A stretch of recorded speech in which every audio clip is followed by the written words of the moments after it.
Bismillahirrahmanirrahim. Assalamualaikum warahmatullahi wabarakatuh. Alhamdulillah, pada kesempatan kali ini dalam mata kuliah Lembaga Keuangan Bank dan Non-Bank Syariah, kita akan membahas tentang manajemen sumber permodalan bank syariah serta qardul hasan itu bagaimana. Manajemen sumber permodalan bank syariah. Bank syariah itu sendiri merupakan lembaga intermediasi keuangan, financial intermediary institution, yang kegiatan operasionalnya bebas dari unsur-unsur yang dilarang oleh Islam, yaitu maisir, gharar, riba, riswah, dan batil. Dengan demikian, berbeda dengan bank konvensional yang kegiatan operasionalnya menggunakan prinsip bunga yang oleh sebagian besar ulama dikatakan sama dengan riba. Itu pengertian bank syariah secara umum. Lalu bagaimana pengertian modal dalam bank syariah?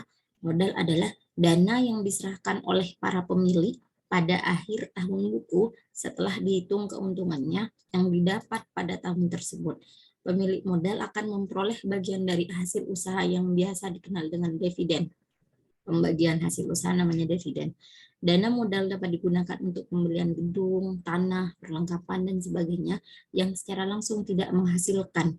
Selain itu juga modal dapat digunakan untuk hal-hal yang produktif, yaitu disalurkan menjadi pembiayaan yang berasal dari modal. Hasilnya tentu saja bagi pemilik modal tidak dibagikan kepada pemilik dana lainnya. Jadi itu pengertian modal dalam bank syariah. Selanjutnya, modal itu terbagi menjadi dua macam. Yang pertama adalah modal inti. Modal inti itu terdiri dari yang pertama modal store, yaitu modal yang disetor secara efektif oleh pemilik. Namanya modal store. Yang kedua adalah agio saham. Apa itu agio saham? Agio saham yaitu selisih lebih dari harga saham dengan nilai nominal saham. Namanya agio saham. Selisih yang lebih dari harga saham dengan nilai nominal saham. Yang selanjutnya, yang ketiga adalah modal sumbangan, yaitu modal yang diperoleh kembali dari sumbangan saham, termasuk selisih nilai yang tercatat dengan harga, dalam kurung apabila saham tersebut dijual. Dikecualikan ya, apabila saham itu dijual. Namanya adalah modal sumbangan, modal yang diperoleh kembali dari sumbangan saham. Yang keempat, cadangan umum.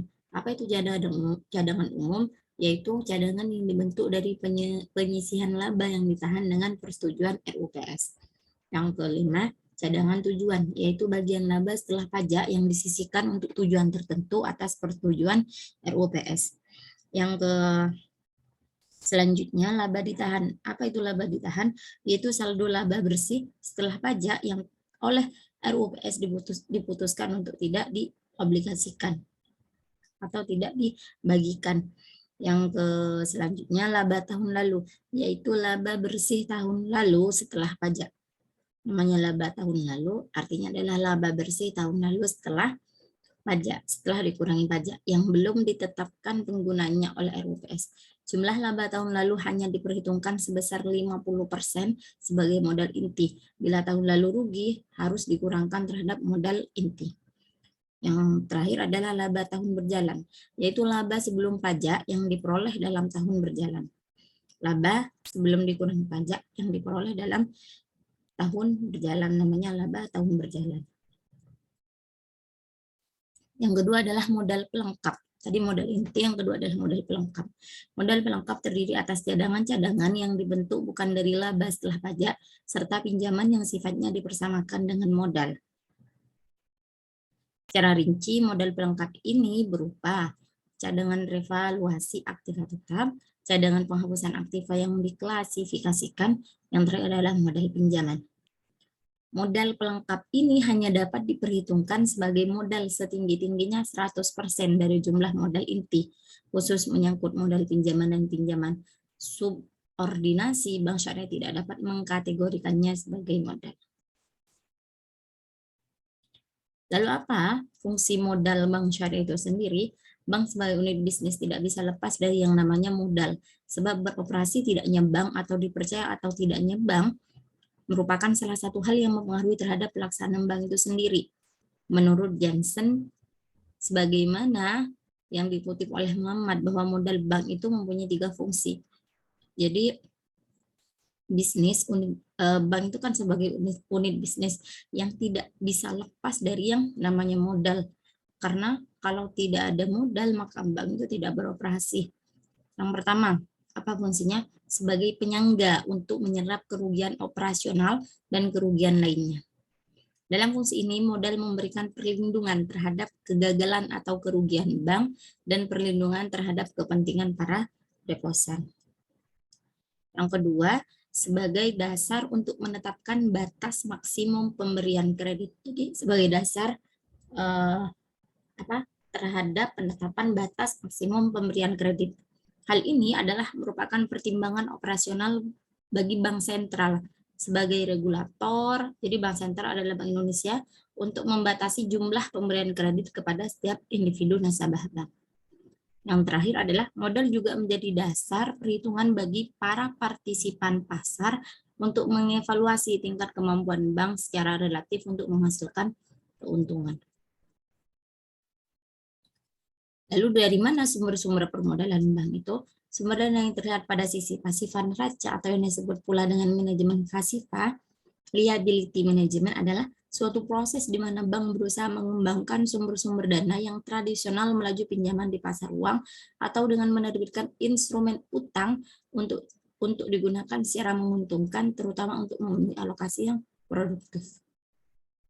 Secara umum, manajemen pasifa mencakup aktivitas di dalam rangka mengumpulkan dana dari masyarakat dan sumber lainnya dan menetapkan komposisi dana tersebut sesuai dengan yang diinginkan atau dibutuhkan.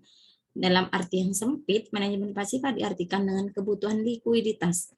Likuiditas artinya bagaimana bank itu memenuhi kewajibannya ketika mencairkan simpanan kepada nasabah, yaitu aktivitas mencari dana pada waktu yang diperlukan. Sumber utama bank syariah adalah modal inti, core capital, dan kuasi ekuitas. Modal inti adalah modal yang berasal dari para pemilik bank, yang terdiri dari modal yang disetor oleh para pemegang saham, cadangan, dan laba ditahan. Sedangkan ekuitas adalah dana-dana yang tercatat dalam rekening-rekening bagi hasil atau mudharabah. Modal inti inilah yang berfungsi sebagai penyangga dan penyerap kegagalan atau kerugian bank dan melindungi para kepentingan para pemegang rekening titipan atau wadiah atau pinjaman core, terutama atas aktiva yang didanai oleh modal sendiri dan dana-dana wadiah atau core. Jadi sumber utama bank syariah adalah modal inti, core capital, dan ekuitas. Yang telah disebutkan tadi, kalau modal inti itu yang dipegang oleh pemegang saham, sedangkan ekuitas itu sendiri adalah dana-dana yang tercatat dalam rekening-rekening bagi hasil mudharabah ataupun bagi pemegang rekening titipan wadiah dan juga pinjaman atau core. Dalam perbankan syariah, mekanisme penyertaan modal pemegang saham dapat dilakukan melalui musyarakah fi saham asyirkah atau equity participation pada saham perseroan bank. Kecukupan modal merupakan hal yang sangat penting dalam bisnis perbankan. Bank yang memiliki tingkat kecukupan modal baik menunjukkan indikator sebagai bank yang sehat. Sebab kecukupan modal bank menunjukkan keadaannya yang dinyatakan dengan suatu rasio tertentu yang disebut dengan rasio kecukupan modal atau capital adequacy ratio, CAR. Tingkat kecukupan modal dapat diukur dengan cara ini ya. Yang pertama, membandingkan modal dengan dana-dana pihak ketiga. DPK.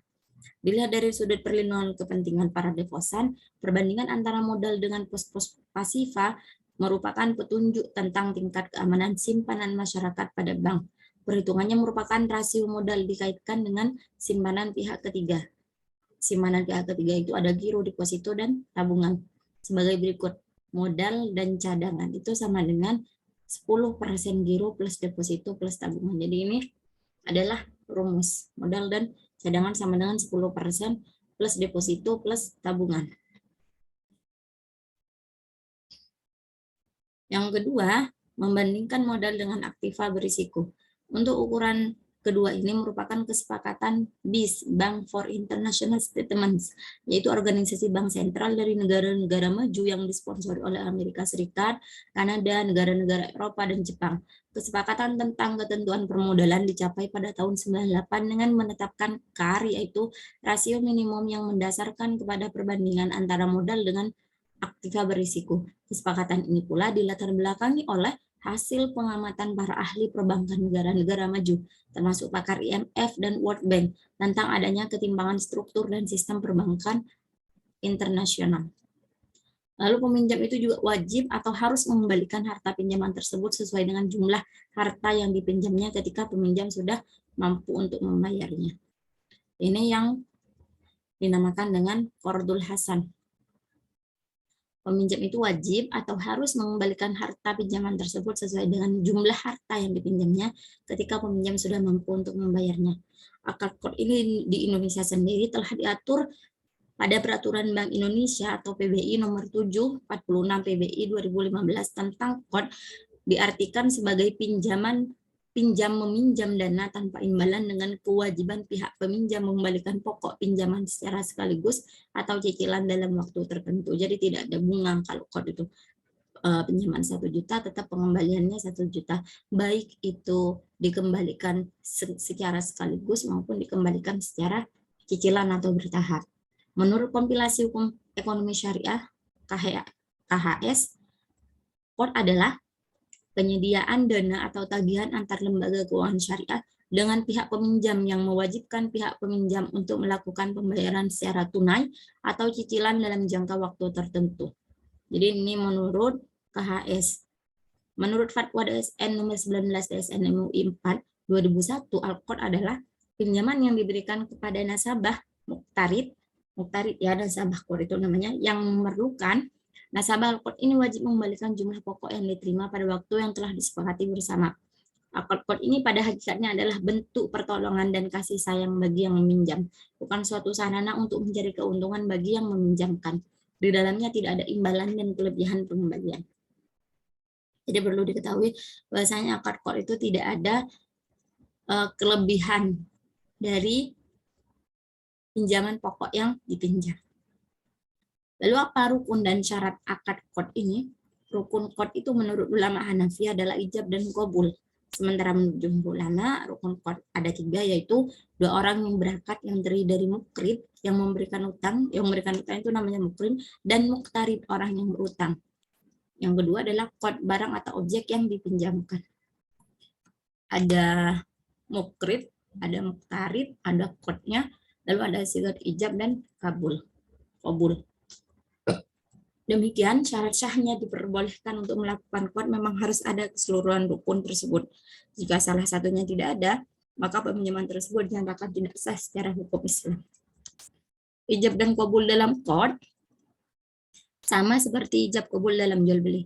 Ijab dan qabul dalam qard merupakan ucapan yang disampaikan langsung oleh peminjam kepada penerima pinjaman bahwa peminjam mengizinkan secara langsung uang tersebut dipinjam. Jadi ada ijab qabul juga. Lalu apa syarat qard? Ketentuan dan syarat harta qard. Dari segi pemilikan berlaku ketentuan dan syarat al-mabi, yaitu harta yang diqardkan harus milik mukrid, harus milik peminjam ya, yang meminjamkan utangnya. Karena sifat tamliknya sama, yaitu harta qard berpindah kepemilikannya dari milik mukrid menjadi milik muktarid, sehingga mukrid harus memiliki hak untuk memindahkan kepemilikan barang yang diqardkan. Harta yang boleh dijadikan objek akad qard harus harta yang miliknya yang disepakati ukurannya, baik secara kuantitas maupun kualitasnya. Jadi kesepakatan dulu nih, objek akad qardnya harus harta yang miliknya yang disepakati baik ukurannya, kuantitas maupun kualitasnya. Personalia akad atau mukrid harus termasuk pihak yang memiliki kemampuan untuk melakukan tabarruk. Karena akad qard tersebut akad yang menyebabkan terjadinya perpindahan kepemilikan objek akad tanpa disertai imbalan. Tidak boleh mengambil manfaat dari akad ini meskipun sudah disetujui oleh kedua belah pihak. Lalu apa dasar hukum qard itu? Dasar hukumnya pada surah Al-Baqarah ayat 245, Allah Subhanahu wa taala berfirman yang artinya, siapakah yang mau memberi pinjaman kepada Allah, pinjaman yang baik, menafkahkan harta di jalan Allah, maka Allah melipat gandakan kepadanya dengan lipat ganda yang banyak. Abdullah Yusuf Ali mengatakan bahwa mengeluarkan harta di jalan Allah secara metafora disebut piutang yang baik, dan menurut Abdullah ala Maududi, piutang yang baik adalah piutang yang dilaksanakan ikhlas untuk mencari ridha Allah, karena dia akan menambahkan dan membalasnya dengan balasan yang berlipat ganda.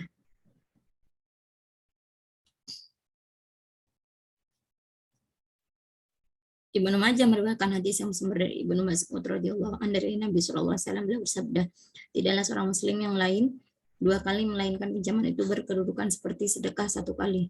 Hadis riwayat Ibnu Majah.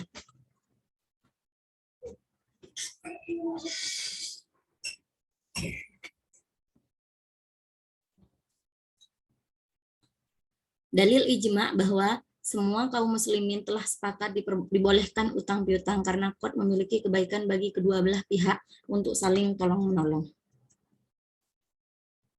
Lalu bagaimana implementasi dan praktek qard di perbankan syariah? Pelaksanaan program Al-Qard dan Al-Qardul Hasan didasarkan pada Fatwa DSN MUI nomor 19 DSN MUI 4 2001 tentang qard. Peraturan Bank Indonesia PBI nomor 746 PBI 2005 tentang akad penghimpunan dan penyaluran dana bagi bank yang melaksanakan kegiatan usaha berdasarkan prinsip syariah, dan Peraturan Bank Indonesia nomor 919 PBI 2007 tentang pelaksanaan prinsip syariah dalam kegiatan penghimpunan dana dan penyaluran dana serta pelayanan jasa bank syariah. Pinjaman kebaikan.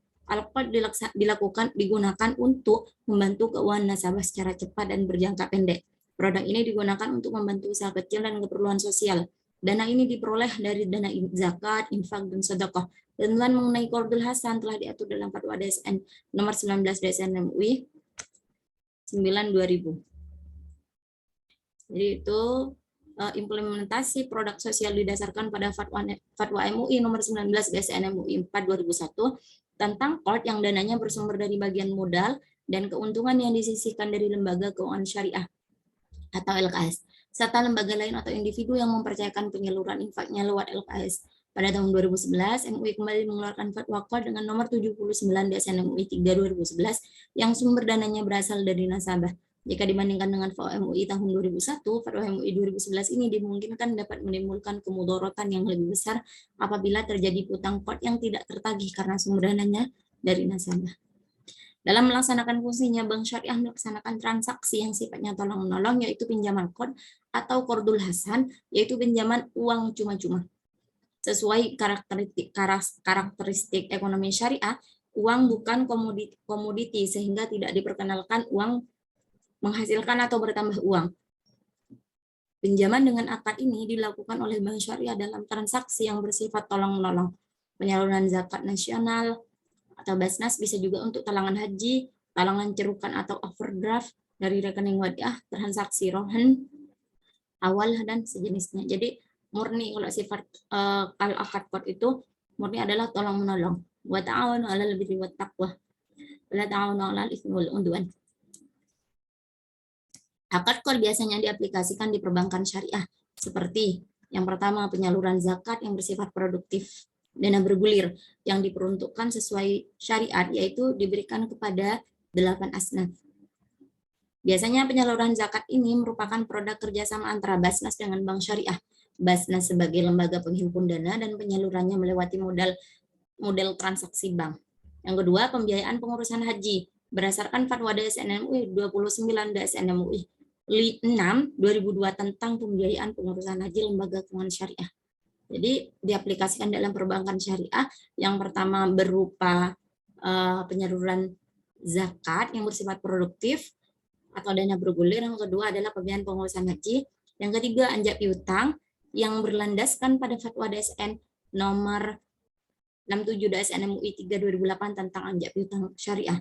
Yang keempat, letter of credit atau LC, impor dan letter of credit ekspor, yang berdasarkan pada Fatwa DSN MUI nomor 34 DSN MUI 9 2002 tentang LC impor syariah dan Fatwa DSN MUI nomor 35 DSN MUI 9 2002 tentang LC ekspor syariah. Sebagai produk pelengkap kepada nasabah yang telah terbukti loyalitas dan benefitasnya yang menumbuhkan dana talangan segera untuk masa relatif yang pendek. Yang keenam, sebagai fasilitas yang memerlukan dana cepat sedangkan ia tidak bisa menarik dananya karena misalnya pengusaha tersimpan dalam bentuk deposito. Yang ketujuh, sebagai pinjaman kepada pengusaha kecil, di mana menurut perhitungan bank akan memberatkan si pengusaha bila diberikan pembiayaan dengan skema jual beli, ijaro, atau bagi hasil. Jadi UMKM ya. Yang kedelapan, sebagai produk untuk menyumbang ke sektor kecil atau membantu sektor sosial. Lalu apa manfaatnya dalam praktek perbankan syariah? Yang pertama, memungkinkan nasabah yang sedang dalam kesulitan mendesak untuk mendapatkan talangan jangka pendek. Jadi orang-orang yang benar-benar membutuhkan akan terbantu oleh akad kod ini dengan jangka pendek. Yang kedua, Qardul Hasan juga merupakan salah satu ciri pembeda antara bank syariah dan bank konvensional yang di dalamnya terkandung misi sosial di samping misi komersial. Jadi ini pembeda antara bank syariah dengan bank konvensional, ada akad yang menjadi misi. Di dalamnya terkandung misi sosial, bukan hanya misi komersial. Yang ketiga, adanya misi sosial kemasyarakatan ini akan meningkatkan loyalitas masyarakat terhadap bank syariah. Yang keempat, pedagang kecil memperoleh bantuan dari bank syariah untuk mengembangkan usahanya, sehingga misi sosial bagi bank syariah adalah membantu masyarakat miskin. Yang kelima, dapat mengalihkan pedagang kecil dari ikatan utang rentenir. Ini yang paling penting. Jadi pengusaha-pengusaha kecil itu tidak perlu lagi meminjam kepada rentenir, akan tetapi terbantu oleh adanya bank syariah yang menggunakan akad kod atau Qardul Hasan ini, dengan mendapatkan utang dari bank syariah tanpa bunga. Terima kasih, semoga bermanfaat. Itu tadi tentang manajemen permodalan bank syariah serta Qardul Hasan, mulai dari pengertian, apa prakteknya dalam perbankan syariah, lalu manfaatnya bagi perbankan syariah itu bagaimana. Semoga bermanfaat. Akhiran, Assalamualaikum warahmatullahi wabarakatuh.